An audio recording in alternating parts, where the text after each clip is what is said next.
Hello દોસ્તો, કેમ છો? સ્વાગત છે આપણા નવા વિડીયોમાં. તો આજે આપણે ઇતિહાસ સબ્જેક્ટ છે એની વાત કરીશું કે ઇતિહાસ સબ્જેક્ટ છે એ ગુજરાત ભારતનો અને એમાં ભારતમાં પ્રાચીન અને મધ્યકાલીન છે, બરાબર, અને આધુનિક છે. આ ત્રણ વિભાગમાં વહેંચાયેલું છે. તો એમાં તૈયારી કેવી રીતે કરવી એની વાત કરીશું, બરાબર. તો લાસ્ટ સુધી બન્યા રહેજો, તમને બધું ખ્યાલ આવી જશે કે કેવી રીતના વાંચવું જોઈએ, બરાબર. તો મારી જોડે 3 બુક છે, ગુજરાતની અને ભારતની 2 છે. એમાં પ્રાચીન મધ્યકાલીન એકમાં આવી જાય છે અને આધુનિક અલગ છે, બરાબર. જીપીએસસીની બુકો છે, પણ એમાં જે સિલેબસ છે એ આપણું પીએસઆઈ કોન્સ્ટેબલનો એ જીપીએસસી પ્રમાણે જ છે, બરાબર, બેઠો. એટલે એમાંથી ટીક કરી દીધા છે ટોપિક. આખી બુક તો નથી કરવાની, પણ જેટલા ટોપિક આપે છે એટલા જ કરવાના છે. એટલા માટે એમાંથી જ કરવાનું રહેશે. તો હું તમને થોડું બતાવું કે કેવી રીતના તૈયારી કરવી, તો તમને ખ્યાલ આવે. જો તૈયારી કરો છો તો આવી રીતના રાખવાની, આપણે જોડે સિલેબસનું એક પત્તું રાખવાનું.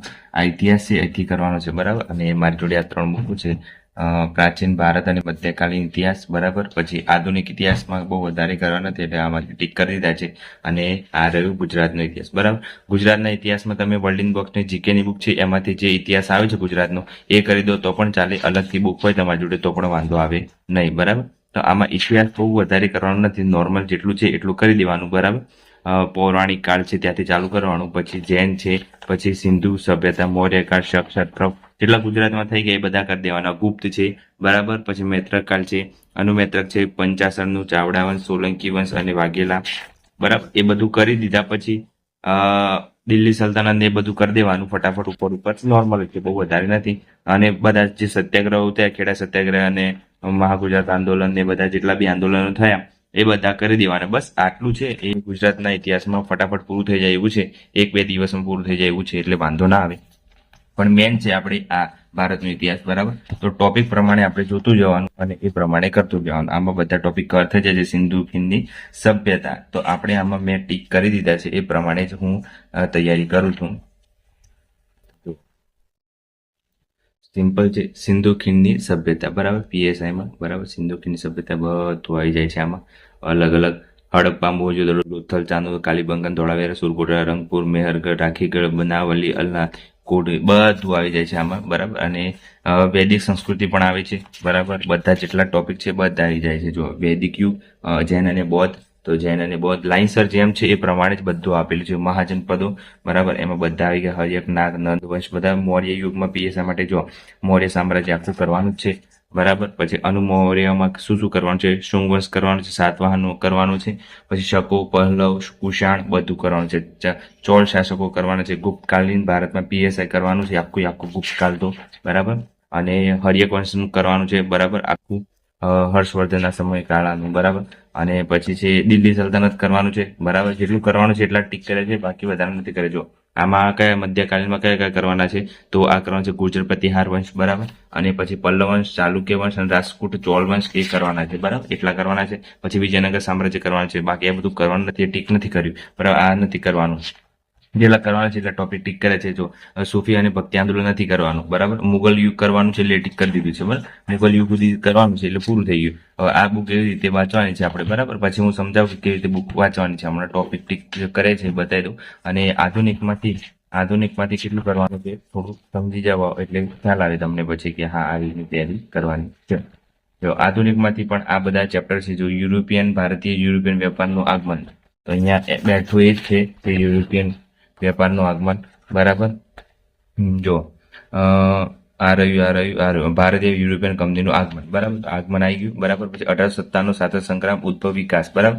તો 1857 બળવું આ બધું 1857 આવી ગયું, બરાબર. એટલે એ થઈ ગયું. પછી છે 19મી સદીમાં ભારત અને ગુજરાતના ધાર્મિક 20મી સદીમાં ભારત ધાર્મિક અને સામાજિક સુધાર આંદોલન, બરાબર. બેઠું છે ભારતની સ્વતંત્ર માટેની ચળવળો, ભારતની સ્વતંત્ર માટેની ચળવળો, બરાબર. એ પણ આવી ગયું.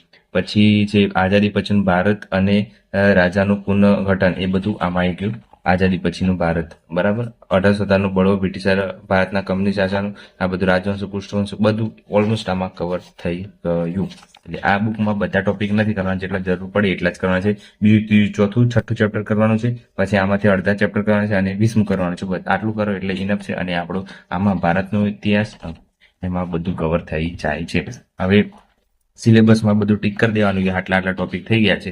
આમાં ટીક કરતું જવાનું, જેટલું વંચાઈ જાય એટલું, અને એટલું આપણે કરવાનું રહેશે. આ બુક કવર થઈ જાય બરાબર, બધું વંચાઈ જાય આપણે બધું નોર્મલ. પછી આપણે જોવાનું કે ભાઈ પીવાયક્યુમાં ગયા વખતે ઇતિહાસમાં કેવી રીતના પ્રશ્નો પૂછાય છે, જેમ કે સિંધુ ખીણની સભ્યતા છે એમાંથી કેવા પ્રશ્નો પૂછાય છે. તો જુઓ અહીંયાથી આપણે જોઈ શકીએ છીએ કે સિંધુ ખીણની સભ્યતા કોઈ બી વસ્તુ કઈ બી હોય જોઈએ તો આપણે ભારતનું છે તો ભારતમાં ચોલ સામ્રાજ્ય વિશે પૂછાયું છે બરાબર. જો હમણાં જ મેં ટીક કરાયું છે ચોલ સામ્રાજ્ય પૂછાય છે એટલે એ તૈયાર કરી દેવાનું. મહાત્મા ગાંધીનું ક્વેશ્ચન આવે છે ને આવે છે એટલે એ ખાસ તૈયાર કરી દેવાનું. સત્યાગ્રહ જેટલા બી થયા એ બધા સત્યાગ્રહ ખાસ કરી દેવાનું. જો અહીંયા છે સિંધુ સભ્યતા સુરકોટડાનું સ્થળ ઉત્ખનન કોણે કર્યું બરાબર. આવા ક્વેશ્ચનો ખાસ પૂછાય છે કે કોણે શોધ કરી, લોથલની શોધ કોને કરી, હડપ્પાની શોધ કોણે કરી, એવું બધું ખાસ પૂછાય છે. જો સિંધુ ખીણના કેટલા આવ્યા છે પ્રશ્નો. જો સિંધુ ખીણની સભ્યતા માટે નીચેનામાંથી કયું બંદર નગરો હતા બરાબર. 1 2 પછી 3 પ્રશ્નો પૂછાયા છે ખાલી સિંધુ ખીણની સભ્યતામાંથી. જોયા તમે?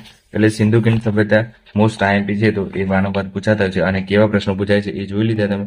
અને ગુપ્તકાળ અને મૌર્યકાળ ખાસ પૂછાતા હોય છે તો એના પ્રશ્નો પણ ગુપ્તકાળના છે બરાબર. તો આ રીતના વિધાનવાળા જ પ્રશ્નો આવશે મોસ્ટ ઓફલી. એટલે તૈયારી એવી રીતના જ કરવાની કે આપણે વિધાનવાળી જ મહેનત કરવાની અને એ રીતના બધા પ્રશ્નો પૂછાતા હોય છે દરેક જગ્યાએ. જો ચોલ સામ્રાજ્યનો પાછો પ્રશ્ન આવે એટલે એક જ પેપરમાં 3-4 સિંધુ ખીણનો પાછો આવે એટલે ટોટલ 4 પ્રશ્નો ત્યાં સિંધુ ખીણના આવજો.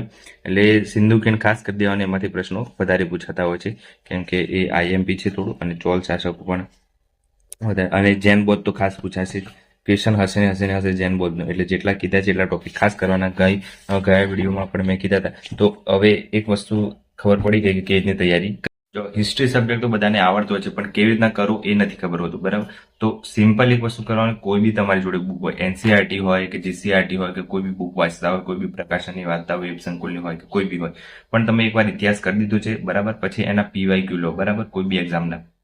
હું તો કહું છું જીપીએસસી અને ડીવાયએસઓ એસટીઆઈ છે એ સુપર ક્લાસની એક્ઝામ છે એના પીવાયક્યુ લેવાના. એમાં વિધાન ટાઈપના બધા ક્વેશ્ચનો મળી રહે બરાબર. તો એ વિધાન ટાઈપના ક્વેશ્ચનો મળી રહે તો આપણને ખ્યાલ આવે કે આ રીતના ક્વેશ્ચનો પૂછાય છે. જેમ કે આપણે અત્યારે જોઈએ એક્ઝામ્પલ તરીકે કે સિંધુ ખીણની સભ્યતામાં કેવા ક્વેશ્ચનો પૂછાય છે. તો આપણે એક ટોપિક કરતા હોય જેમ કે લોથલ કરતા તો લોથલમાં શું શું પૂછાય છે, ક્યાંથી શું મળ્યું, એમ લોથલમાં શું શું આવે છે બધું. તો લોથલનો કોઈ ક્વેશ્ચન છે કાં તો સિંધુ ખીણ સભ્યતામાંનો કોઈ કેવી રીતનું ક્વેશ્ચન છે, હડપ્પાનો છે કે લોથલનો છે કે મોહેંજો-દારોનો છે કોઈ બી બરાબર. તો એ રીતના આપણે ખ્યાલ આવે કે આવા પ્રશ્નો પૂછાય છે અને એ બધું થઈ જાય. પીઆઈક્યુ પણ થઈ જાય, આપણી બુક થઈ જાય, ટોપિક બધા પૂરા થઈ જાય, રિવિઝન થઈ જાય.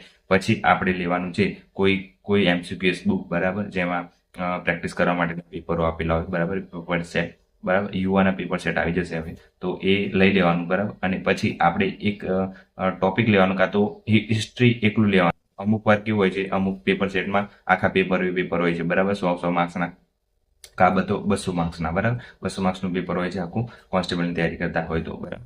અને અમુક પેપરમાં એવું હોય છે કે ભાગ પાડેલા હોય છે. ઇતિહાસ તો ઇતિહાસના ક્વેશ્ચન હોય છે, ભૂગોળ તો ભૂગોળના ક્વેશ્ચન હોય છે. તો એ રીતના કોઈ હોય તો આપણે પહેલા ઇતિહાસ કરી દીધું હોય તો ઇતિહાસના ટોપિક લેવાનો અને એ ક્વેશ્ચનો આપણે જાતે સોલ્વ કરવાના અને એ આપણને પ્રેક્ટિસ ભાવે બરાબર. તો પ્રેક્ટિસ માટેના ક્વેશ્ચનો કરવાના, પીવાયક્યુ કરવાનું બરાબર અને બુક કરવાની. આટલું 3 વસ્તુ કરશું તો તમારું સ્માર્ટ થઈ જશે. અને જો નોટ્સ બનાવી હોય તો છેલ્લી ઘડી નોટ્સ વાંચવાની, આખી બુક વાંચવા રહેવાની નહીં. એટલે સ્માર્ટ વર્ક એને જ કહેવાય કે તમે ઓછામાં મહેનત કેવી રીતે વધારે કરો છો. એ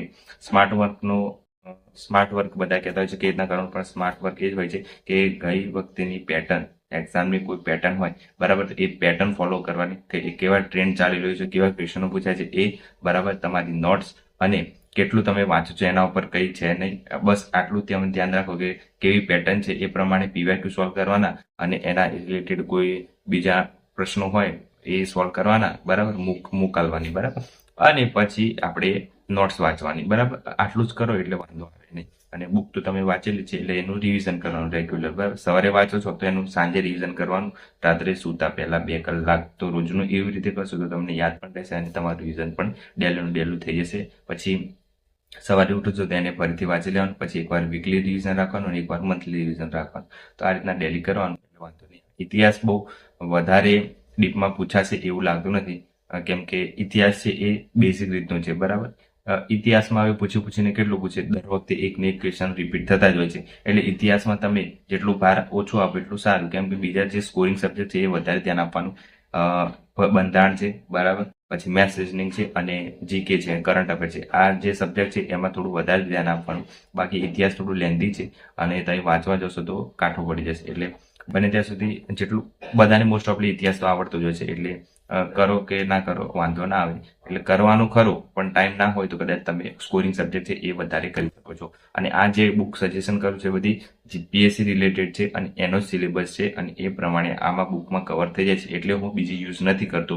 બરાબર, તમારે લાગે તો તમે લાવી શકો છો. બાકી એનસીઆરટી હોય તમારી જોડે કોઈ બી પ્રકાશનની હોય તો વાંધો નહીં, સિલેબસમાં જોવાનું, જો એ ટોપિક કવર થઈ જાય છે તો વાંધો નહીં, આવી લાવવાની જરૂર નથી. બરાબર, બધા પૂછતા હોય છે એટલા માટે. અને જાતે જેટલી મહેનત કરશો એટલી તમને બેનિફિટ રહેશે. કોઈ બીજાનું કંઈ ગાઈડન્સ તમે લઈ અને યુઝ કરશો તો એ વાંધો થોડું ઓકવર્ડ થશે. જેમ કે બીજાની કોઈ નોટ્સ હોય કદાચ એને બનાવેલી, એને શું લખેલું, એને કેવા પોઈન્ટ લખેલા છે, ક્યાંથી લખેલા છે, કેટલું યાદ રાખવાનું છે મારે, એને કદાચ યાદ રાખેલું, એને યાદ ના રહ્યું તો એટલું જ નોટ્સ બનાવી હોય કદાચ, તો એટલે નોટ્સનો ઉપયોગ તમે કોઈ બીજાની કરો છો તો એ થોડો વ્યર્થ જશે. બરાબર, પણ કેવી રીતે નોટ્સ બનાવે એ તમે ગાઈડન્સ લઈ શકો છો, પણ એની નોટ્સ તમે યુઝ ના કરી શકો, કેમ કે એ શું લખેલું છે, બુલેટ્સ પોઈન્ટ કયા લખ્યા છે એ એને જ ખબર હોય. એટલે જે બને ત્યાં સુધી તમે તમારી જાતની મહેનત કરો અને જાતે જ બધું નોટિસ કરો કે હા કરવાનું છે, આ નથી કરવાનું. બરાબર, અને મેન વસ્તુ એ હોય છે કે એક્ઝામની તૈયારી કરો છો ખાસ કે કેટલું કરવાનું છે અને કેટલું સ્કીપ કરવાનું છે એ તમને આવડવું હોવું જોઈએ. બરાબર, બધું કરવાની જરૂર નથી, જેટલું આવડે છે એટલું જ કરવાનું છે અને કેટલું કરવાનું છે બુકમાંથી એ જ જોઈએ. બરાબર, સ્કીપ કેટલું કરવાનું છે એ પણ તમને ખ્યાલ હોવો જોઈએ. તો આ રીતની બધી માહિતી હોતી હોય છે તો એક્ઝામ ક્રેક કરવાની. બરાબર, તો આજ માટે આટલું રાખીએ અને ચેનલ પર નવા તો સબસ્ક્રાઇબ કરી દેજો. વિડીયો યુઝફુલ થયો હોય તો લાઈક કરી દેજો. બરાબર, અને કંઈ બી ડાઉટ હોય તો મને કોમેન્ટ કરી દેજો, હું જરૂરથી રિપ્લાય આપીશ. અને એક્ઝામની તારીખ હવે ધીરે ધીરે આવી જશે. બરાબર, રિઝલ્ટ તો આવી ગયું છે. બરાબર, દોડનું તો ના જોયું તો ચેક કરી લેજો અને કંઈ બી ક્વેશ્ચન કોમેન્ટ કરજો. જય હિન્દ, જય ભારત.